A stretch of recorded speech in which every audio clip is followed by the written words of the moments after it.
رسول اللہ صلی اللہ علیہ وسلم نے فرمایا پیسہ کمانے سے منع نہیں, پیسے کو مسلط کرنے سے منع کیا. ہدف یہ نہ بناؤ. دیکھو پرندہ بھی صبح, پرندہ یہ نہیں کرتا کہ اللہ پہ توکل کرے تو اب گھونسلے میں ہی دھرنا مار کے بیٹھ گیا, میں نے صبح جانا ہی نہیں. یہ کوے جتنے ہیں نا یہ وہیں بیٹھ گئے, لیاری میں بیٹھ گئے اور سرجانی ٹاؤن میں بیٹھ گئے کہ چھوڑو یار اللہ پہ توکل کرنا ہے, رزق خود بخود یہیں آئے گا. اللہ نے کہا نہ تمہیں نکلنا پڑے گا. تو آپ صبح نکلو رزق کے لیے, لیکن تسلی رکھو کہ شام کو انشاءاللہ پیٹ بھرا ہوا ہوگا, میری بنیادی ساری ضرورتیں پوری ہو چکی ہوں گی, اور جب میری اولاد کا ٹائم آئے گا اللہ بچوں کا خرچہ بھی میری جیب میں ڈالے گا. ٹینشن نہ لو کہ 2 بچے ہو گئے تو 3 بچے ہو گئے تو کہاں سے کھلاؤں گا. جس اللہ نے تجھے کھلایا بھائی وہی. دیکھو ماں کی چھاتیوں میں دودھ پہلے پیدا ہوتا ہے, بچہ بعد میں پیدا ہوتا ہے, یہ بتانے کے لیے کہ اس کا پیدا کرنے والا اس کے رزق سے غافل نہیں ہے. ہر چیز میں گوروں کی طرح کیلکولیشن نہ کیا کرو بیٹھ کے. گورے کیا کر رہے ہوتے ہیں, دیکھ رہے ہوتے ہیں میرے پاس ابھی $10,000 ہیں تو ایک بچہ ہو گیا تو اس میں اتنا کیلکولیشن کر کے اتنا بچ رہا ہے, اتنا انویسٹمنٹ کیا, دوسرا ہو گیا تو یہ تو کیلکولیٹر کہہ رہے یہ نہیں ہو سکتا. قرآن کیا کہے گا, او بھائی تو پیدا تو ہونے دے. دیکھو اگر ہم نے یہ دودھ کا پروسیس نہ دیکھا ہوتا تو ہم تو اس ٹینشن میں ہوتے بچہ پیدا ہوگا تو میں تو 2 کلو دودھ اور بھینس کا لگوانا پڑے گا مجھے, میں تو خرچہ نہیں اٹھا سکتا. اللہ کہتے ہیں پیدا ہونے دے, اس کی ماں کی چھاتیوں میں دودھ اسی وقت پیدا کروں گا جب یہ پیدا ہوگا, اس سے پہلے نہیں. ہم کہتے ہیں نہیں پہلے پیدا ہو ہے بھائی, پہلے ماں کی چھاتیوں میں دودھ آئے پھر ہم دیکھیں گے ہاں بھائی آ گیا ہے دودھ, اب بچہ پیدا ہوگا. اللہ کہتے ہیں نہیں, مخلوق کو آنے دو پہلے, رزق بعد میں آئے گا اس کا. تو اس لیے بھائی رزق کمانا ہے, رزق کی ٹینشن نہیں لینی. اب آپ کہہ سکتے ہو کہ ٹھیک ہے ہم رزق کی ٹینشن نہیں لیتے, کماتے ہیں, لیکن ہم تو دیکھ رہے ہیں کمانے کی کوشش کر رہے ہیں, وہ وسیم بھائی کے پاس تو اتنا پیسہ آ گیا, فلاں کے پاس تو اتنا آ گیا, میں وہیں کا وہیں کھڑا ہوں. ہمارے کزن تھے کیا ہیں, وہ تھے سے تھے نہ بن جائے.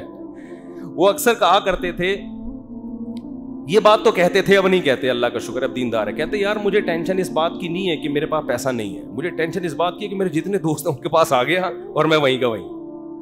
تو یہ ایک مستقل ٹینشن ہے. دیکھو اس کا نبی صلی اللہ علیہ وسلم نے حل کیا بتایا, پرندے کی مثال دی ہے. پرندہ کمپٹیشن میں کبھی بھی نہیں آتا, سمجھ رہے ہیں. پرندہ یہ نہیں کرتا کہ وہ والے چڑیا نے وہاں جگہ اس لوکیشن پہ گھونسلہ بنایا بحریہ ٹاؤن کے قریب اور میں لیاری ندی کے اوپر گھونسلہ, نہ. پرندہ کہتے ہیں میرے لیے, میرے بچوں کی حفاظت کے لیے مجھے گھونسلہ چاہیے, لوکیشن کو وہ زیادہ اہمیت نہیں دیتا. میں دشمنوں سے میری حفاظت رہے, ٹھیک ہے نا, سردی گرمی سے میری حفاظت رہے. میں نہیں کہہ رہا آپ لیاری ندی کے اوپر گھر بنائیں, وہ تو حفاظت نہیں رہے گی آپ کی, کیونکہ ندی تو ندی ہے نا. تو آپ نے یہ سوچنا ہے کہ مجھے اپنے گھر میں تحفظ کے ساتھ, گھر والوں کے ساتھ رہنے کے لیے چھت چاہیے. یہ چھت اللہ انشاءاللہ میسر کرے گا, چاہے اپنی ہو چاہے کرائے کی ہو. یہ ٹینشن نہیں لینا ہے, یہ ٹینشن کہ میری اپنی چھت ہو کرائے کی نہ ہو, یہ آپ کی بنائی ہوئی ٹینشن ہے. اللہ نے اس رزق کا وعدہ آپ سے نہیں کیا ہے, یہ غریبی ہے, یہ غریبی ہے. بنیادی ضرورت آپ کی سالن روٹی ہوتی ہے نا. ارے بھائی آپ گئے ہوٹل میں نہاری لے آؤ, 2 روٹی لے آیا, نہاری لے آیا, ایک گریبی منگوا لو گے, 2 منگوا لو گے, اس کے بعد کہے گا بھائی یہ گریبی ہے, اصل جو پیسے تھے نا وہ پلیٹ کے تھے. اب آپ نے گریبی کو مقصود بنا لیا, آپ جاتے ہی گریبی پہلے منگوا رہے ہو کہ یار 2 نہاری کی گریبیاں لے آ. اس کو غصہ آئے گا بھائی گریبی تو ضمناً ہوتی ہے. آج جو گریبی تھی نا, ذاتی گھر گریبی ہے, یہ بنیادی ضرورت نہیں ہے. گاڑی گریبی ہے, بنیادی ضرورت W11 میں بہت اچھی طرح سے پوری ہوتی ہے. ہم نے تو بھائی 20 سال W11 میں سفر کیا ہے اور اللہ کی قسم اب ترستے ہیں کہ W11 میں بیٹھے ہیں, لیکن اب شہرت اتنی ہو گئی کہ وہ بیٹھ نہیں سکتے. اب وہ W11 والا بھی اٹھ کے آ جائے گا کہ میں نہیں چلا رہا, میں گپ شپ کر رہا ہوں آپ سے. ورنہ عامر بھائی W11 کا مزہ آپ نے لیا ہوگا نا. W11 کراچی کی بہترین سوغات ہے بھی. G7 4L میں اللہ دشمنوں کو بھی نہ بٹھائے. جس طرح وہ چلاتا ہے نا اتنی بڑی بس کو, ہم تو جب بھی بیٹھے ہیں 2 فٹ اچھل کے. ہمارے ایک جاننے والے ریٹائر آفیسر تھے, لیفٹیننٹ تھے, وہ بیچارے کراچی کی بس میں نا کہیں پچھلی سیٹ پہ بیٹھ گئے.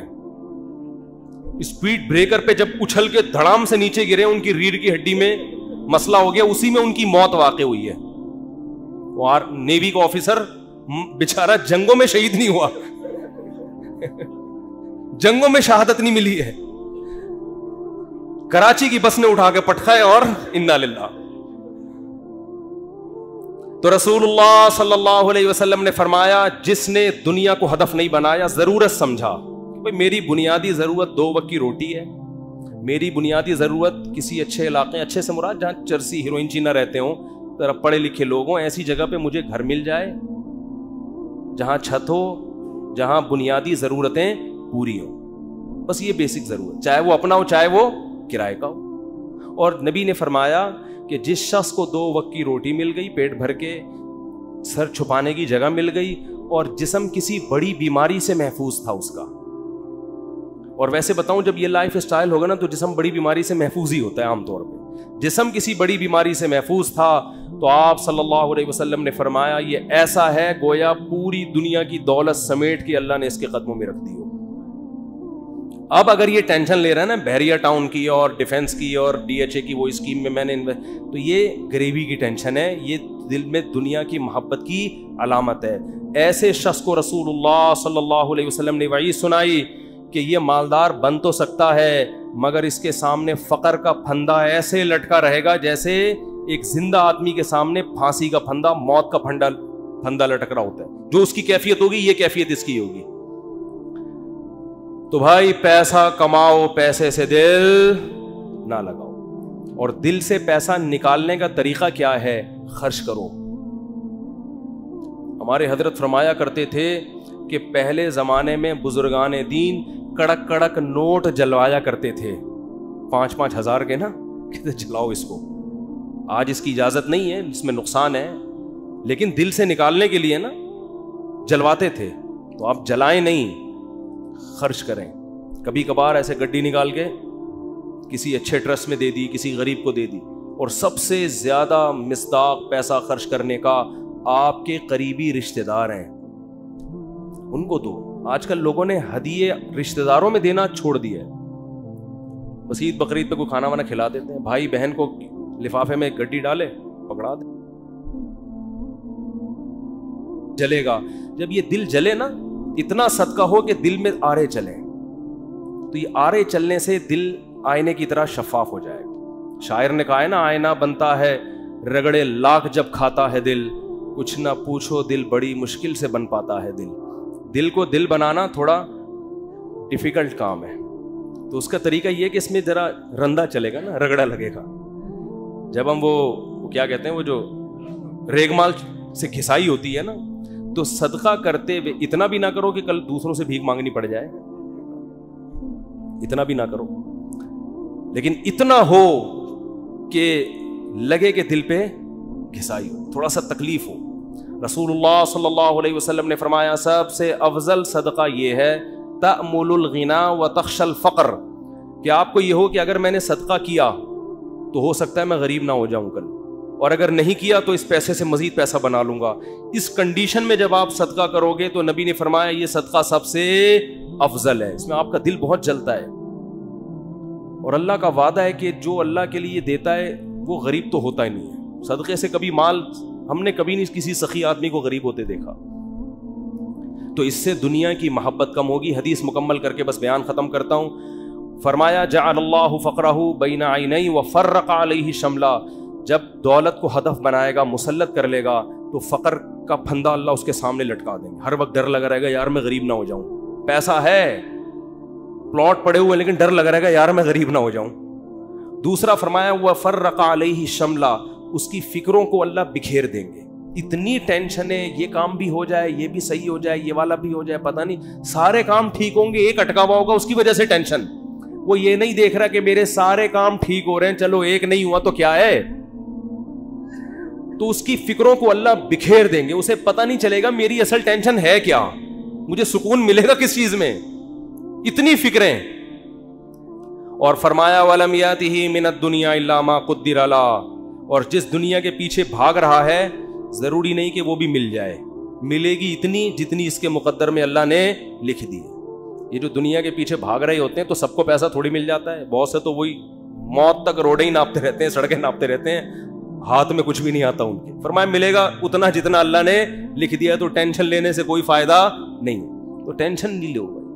آپ کو کیوں نہیں بھائی آپ کو صبح آپ نے پراٹھا کھا لیا انڈے کے ساتھ, دوپہر کھانا مل گیا, رات کھانا مل گیا, ضرورت تو 2 وقت کی تھی, مل 3 وقت رہا ہے, انجوائے کرو, مزہ ہے, کیا خیال ہے. ہاں بیگم ٹینشن دیتی ہے, یہ بڑا مسئلہ ہے نا شادی شدہ آدمی. تو اس کو بولو بھائی دیکھو نبی صلی اللہ علیہ وسلم کی سنت ہمارے سامنے, آپ صلی اللہ علیہ وسلم کی امہات نے, ہماری امہات نے, آپ کی ازواج نے جب نبی سے یہ فرمایا کہ ہم اس غربت میں گزارا نہیں کر سکتی, تو آپ صلی اللہ علیہ وسلم فرمایا بھائی میں تو اسی طرح مسکین ہوں, تو تعالینا امتعکن و اسرحکن سراحا جمیلا, کہ آؤ میں تمہیں نکاح سے فارغ کر دیتا ہوں, جاؤ جس سے مالدار سے نکاح کر کے رہنے رہو. تو یہاں بھی ٹینشن لینے کا بولو نہیں, اپنی طرف سے کوتاہی نہیں کرو. یہ نہیں کہ ادھر پیسے لاکر میں چھپا کے رکھے ہوئے ہیں بینکوں میں, اور بیگم کو یہ بتا رہے جیسے میرے پاس کھانے کو روٹی نہیں ہے, یہ ناجائز ہے, یہ حرام ہے. اگر واقعی قدرت کی طرف سے آپ غریب ہو گئے تو بیگم کو 2 لفظوں میں بتا دیں, بیگم صاحبہ یہی میرے پاس آمدن ہے, اتنی میری تنخواہ ہے, اس میں اتنے ہی انڈے آ سکتے ہیں, اس سے زیادہ میں سٹی اسکول بیکن ہاؤس میں بچوں کو نہیں پڑھا سکتا, رہنے رہو ورنہ پتلی گلی سے نکلو. تو ٹینشن تو لینی نہیں ہے نا, خامخواہ کی ٹینشنیں کیوں مسلط کی ہوئی ہیں. لوگوں میں بدنام ہو جائیں گے, یہ بھی بڑا ایک مسئلہ ہوتا ہے. لوگ کہیں گے, دیکھو لوگوں کو خوش کرنے کے چکر میں رہو گے. یہ کبھی بھی گدھے والا قصہ سنا دوں اگر آپ اجازت ہیں, ٹائم ہو گیا ان کی وجہ سے آج تھوڑا سا 5 منٹ. وہ ایک آدمی جو تھا, بڑی عمر کا آدمی, اپنے بیٹے کے ساتھ گدھے پہ بیٹھ کے سفر کر رہا ہے. لمبا سفر تھا, باپ گدھے پہ بیٹھ گیا, بچہ آگے آگے. لوگوں نے کہا دیکھو باپ ہونے کا ناجائز فائدہ اٹھا رہا ہے, خود گدھے پہ بیٹھا ہوا ہے, بچے کو, چھوٹے معصوم بچے کو پیدل کیا ہوا ہے اس نے, بے ادب بنا رہا ہے اپنی اولاد کو, پہ ترس نہیں کھا رہا. معصوم بچہ ہے بھائی, تو باپ ہے ایجڈ, ٹھیک ہے, تیرا کمزور تو نہیں ہے نا, چھوٹے بچے کو تو نے ایسے معصوم بچے پہ ترس کھانے کے بجائے باپ ہونے کا ناجائز فائدہ. جب لوگوں نے تانے دیے, اس نے کہا چلو میں نیچے آ جاتا ہوں, بچے کو اوپر بٹھا دیتا ہوں. بچے کو جب اوپر بٹھایا تو لوگوں نے کہا ابھی سے بے ادب بنا رہا ہے بچے کو, تمیز نہیں سکھا رہا, بچے کو باپ بنایا ہوا ہے, خود کیا بنا ہوا ہے, بیٹا بنا ہوا ہے. تو یہ بچہ بڑا ہو کر اس کا گریبان پکڑے گا. تو اس نے کیا کیا, اس نے کہا چلو یار دونوں ہی بیٹھ جاتے ہیں. دونوں بیٹھ گئے. لوگوں نے کہا گدھا ایک ہے, بندے 2 بیٹھے ہوئے ہیں. گدھا ایک ہے, بندے 2 بیٹھے ہوئے ہیں. ترس نہیں آ رہا جانور کے, گدھے کے گدھا ہونے کا ناجائز فائدہ اٹھا رہے ہیں. وہ تو گدھا ہے, تم تو انسان ہو نا. یہی تانے ہوتے ہیں لوگوں کے. اس نے کہا چلو دونوں نیچے اتر جاتے ہیں. اب گدھا خالی ہے. لوگوں نے کہا گدھا وہ ہے, حرکتیں ان کی گدھوں جیسی ہیں. بنایا اللہ نے ان کو گدھا, کام ان کے گدھوں جیسے. جب تمہارے پاس سواری موجود ہے تو بے وقوفو پیدل کیوں جا رہے ہو. گدھا وہ ہے, کام دیکھو ان کے گدھوں جیسے ہیں. اس نے آگے اٹھا کے دریا میں گدھے کو پھینکا, بولا ایسے ہی ٹھیک. تو بے وقوف تھے. لوگوں کو کہنے دیتے بھائی آپ کو جو سمجھ میں آ رہا ہے آپ اس پر عمل کرو. لوگ جب خود کسی گدھے کے ساتھ سفر کریں گے نا, بھگتیں گے, خود فیصلہ کریں گے ہم نے کیا کرنا ہے. تو اس لیے لوگوں کی ٹینشن مت لیا کرو. یہ اس کا کوئی خدا کی, لوگ برائی پہ خوش ہوتے ہیں, لوگ برے کاموں پہ خوش ہوتے ہیں, اچھے کاموں پہ لوگ خوش نہیں ہوتے. آپ نے جو کھوپڑی میں آ رہا ہے وہ کرو. جو چیز آپ کی استطاعت میں نہیں ہے اس پہ ٹینشن کس بات کی لے بھائی آدمی. دیکھو جیل میں کوئی قیدی ہو اور رہائی کا انتظام ختم ہو جائے تو ہم کیا کہیں گے اس کے, بھائی تو صبر کر, بس یہی زندگی گزار, ہنسی خوشی اسی میں خوش رہنے کی کوشش. ایک صاحب نے مجھے بتایا کہ ان کو 4 مہینے کی جیل ہو گئی, اور وہ جیل بھی غلط کیس میں اندر. باہر نکلے تو بڑے فٹ فاٹ. میں نے کہا, میں ان سے ملا تو میں نے کہا جیل میں جا کے تو لوگوں کی حالت ایسی ہوتی ہے, اور غلط کیس, مجرم بھی نہیں تھے. کہتے ہیں میں جب جیل میں گیا تو مجھے نہیں پتا تھا کب نکلنا ہے میں نے یہاں سے. تو کہہ رہے میں نے کہا اسی کو انجوائے کرو, کانفیڈنس دیکھیں. اب کیا کرو جب ایک چیز اپنے اختیار میں ہی نہیں ہے. تو کہہ رہے میں وہاں ڈپس لگاتا تھا تاکہ تھکاوٹ ہو اور نیند آئے مجھے. اور اچھا وہ ڈولے شولے بھی نا کافی بن چکے تھے ان کے بڑے. میں نے کہا کیا کر رہے, کہہ رہے بھائی ہم ڈپس لگاتے تھے, اٹھک بیٹھک 400 بیٹھیں اوپر نیچے, اور اس طرح میں سارا دن. اور کہہ رہے جن لوگوں نے یہ کام نہیں کیا وہ دیواروں سے سر مار مار کے پاگل ہو گئے وہ. تو جو چیز اپنے اختیار میں نہیں ہوتی ہے اس کی انسان ٹینشن نہیں لیتا. بھائی اختیار, غربت آپ کمانے کی کوشش کر لی پھر بھی نہیں آ رہے ہیں تو پھر بھی کوئی سسرال والے اور سسر اگر تنگ کرے نا, سسر بولیں کہ ہمارے بچے کو سٹی اسکول میں کیوں ایڈمیشن نہیں دلا رہے, ہمارا یہ بھی ہماری بھی تو اولاد ہے نا. ایک صاحب نے مجھے کہا کہ بھائی میرے پاس پیسے ہی نہیں بچتے, انڈے کے پیسے نہیں ہیں میرے پاس, میں بچے کو بیکن ہاؤس میں سٹی اسکول میں کیسے پڑھاؤں؟ تو میں نے کہا نہیں پڑھاؤ یار, جتنی استطاعت ہے اس حساب سے پڑھا لو. کہہ رہے ہیں سسرال والے تنگ کر رہے ہیں, ساس کا فون آتا ہے کہ کیا کر رہے ہو, تو میں نے کہا ساس کو بول دو کہ میری اولاد ہے بھائی, میں زیادہ اچھا فیصلہ کر سکتا ہوں. کہہ رہے ہیں میں نے جب اپنی ساس کو اور سسر کو یہ کہا کہ میرے بچے ہیں, مجھے زیادہ فکر ہے, تو انہوں نے کیا ہمارے بچے نہیں ہیں یہ, یعنی ہماری بھی تو بیٹی کی اولاد ہے, کیا ہمارے بچے نہیں ہیں؟ تو وہ داماد مجھے فون کر کے کہہ رہے ہیں کہ میری ساس سسر نے کہا کہ کیا یہ ہمارے بچے نہیں ہیں؟